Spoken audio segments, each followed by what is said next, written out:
known by all close to it.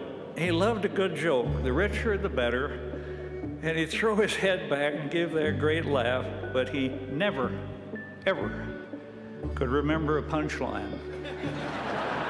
And I mean never.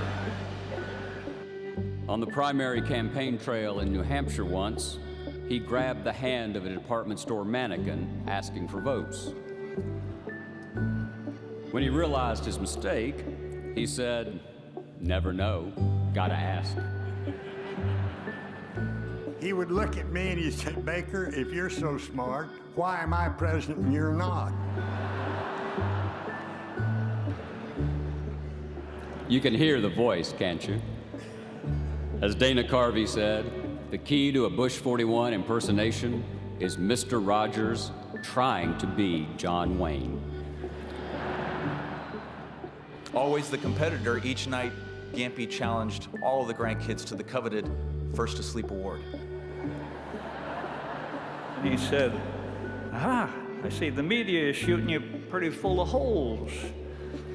Actually, he said it a bit more pungently than that. And he said, "Why don't we go up to Camp David?" At that time, his popularity rating was 93%. Mine was 0.93. And so off we went. The media, of course, all gathered as we headed to Marine One.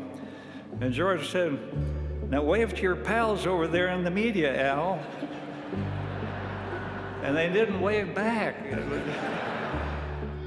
Fluency in English, President Bush once remarked, is something that I'm often not accused of. Looking ahead to the '88 election, he observed, inarguably, it's no exaggeration to say that the undecideds could go one way or the other.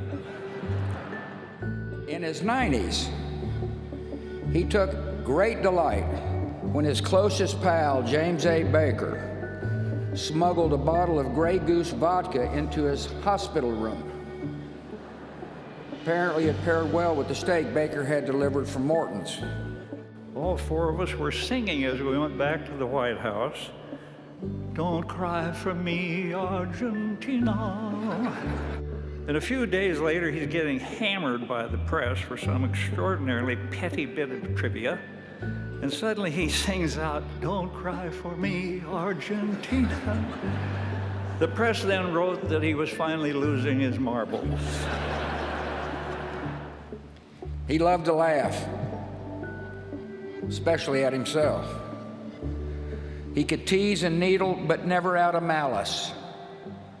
He placed great value on a good joke. That's why he chose Simpson to speak.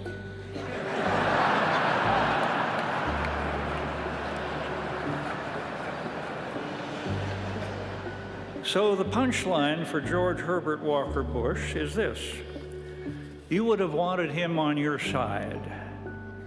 He never lost his sense of humor. Humor is the universal solvent against the abrasive elements of life.